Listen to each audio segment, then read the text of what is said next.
আমরা দুটো টার্মিনোলজি বা দুটো নাম সবসময় শুনে থাকি। সাধারণ মানুষও জানেন হাইপোথাইরয়েডিজম, হাইপারথাইরয়েডিজম, যে অধিকাংশ লোক এই রোগ দুটোতেই ভুগছে। আসলে এই রোগ দুটো সম্পর্কে আমাদেরকে একটু পরিচয় করিয়ে দিবেন এবং কিভাবে চিকিৎসা শুরু করেন, সারা জীবন চিকিৎসা নিতে হবে কিনা এই সম্পর্কে একটু সংক্ষেপে বলবেন। অনেক ধন্যবাদ। আসলে অলরেডি আমরা হাইপো এবং হাইপারথাইরয়েডিজমের লক্ষণগুলো সম্পর্কে জেনেছি। আসলে আমরা চিকিৎসা সম্পর্কে একটু আলোচনা করতে চাই যে হরমোন কম তৈরি হওয়াটাকে আমরা বলি হাইপোথাইরয়েডিজম।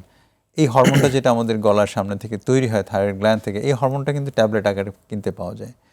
তো যদি কারো হরমোন কম তৈরি হয়, হাইপোথাইরয়েডিজম হয়, সেক্ষেত্রে কিন্তু এই ট্যাবলেটটা কিন্তু বাজারে এই ট্যাবলেটটাই কিন্তু হরমোন আকারে আকারে কিনতে কিনতে পাওয়া যায়। পাওয়া যায় এবং সেটা আমরা খেয়ে কিন্তু এই ঘাটতিটা পূরণ করতে পারি। কারো সাপোজ 10 ভাগ হরমোন প্রয়োজন প্রতিদিন চলার জন্য, সে প্রতিদিন 3 ভাগ হরমোন তৈরি করছে, তাহলে 7 ভাগ হরমোন বাইরে থেকে যোগ করে দিলেই কিন্তু আমাদের হরমোনের ঘাটতি পূরণ হয়ে গেল এবং উনি কিন্তু সুস্থ থাকবেন। এবং অনেকের মধ্যে একটা প্রশ্ন আছে, এই যে হাইপোথাইরয়েডিজম আমরা ওষুধ খাচ্ছি, এটা কি আমরা সারা জীবন খাবো কিনা? অনেকেই সারা জীবন খেতে হয়, 60% মানুষকে সারা জীবনই খেতে হয়, কিন্তু 40% মানুষ আবার এটা বন্ধ করতে পারে। এটা একটা পরীক্ষা আছে, এটাকে বলে আমরা অ্যান্টি থাইরয়েড অ্যান্টিবডি। এটা করে আমরা বুঝতে পারি যে আসলে এটা কি সারা জীবনের রোগ কিনা। যদি আমরা বুঝতে পারি এটা সারা জীবনের রোগ, তাহলে ওষুধ চলবে। আর যদি বুঝতে পারি না, আমরা অনেক সময় পরীক্ষা নিরীক্ষা করে বুঝতে পারি যে না, এই ওষুধ হয়তো বন্ধ করা যাবে, সেই ক্ষেত্রে আমরা ট্রায়াল দিতে পারি বন্ধ করার জন্য। তো এটা গেল একটা।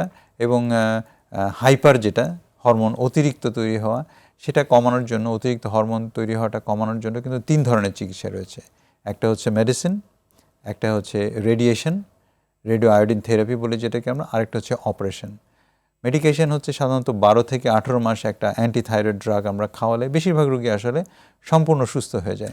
এবং এটাও যে সারা জীবন তার খেতে হবে সেটাও কিন্তু ঠিক না। আমরা 12 থেকে 18 মাস পরে বেশিরভাগ রোগী বন্ধ করতে পারি।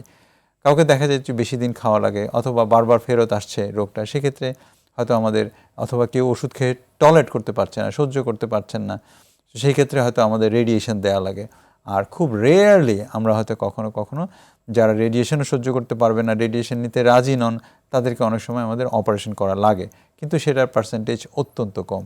তবে আমরা গর্বের সাথে একটা বলতে চাই একটা কথা, যে এই যে চিকিৎসার কথা বললাম, প্রত্যেকটা চিকিৎসায় কিন্তু বাংলাদেশে অ্যাভেলেবেল আছে। এবং পৃথিবীতে যেসব ঔষধ রয়েছে থাইরয়েডের জন্য, প্রত্যেকটা কিন্তু বাংলাদেশে রয়েছে।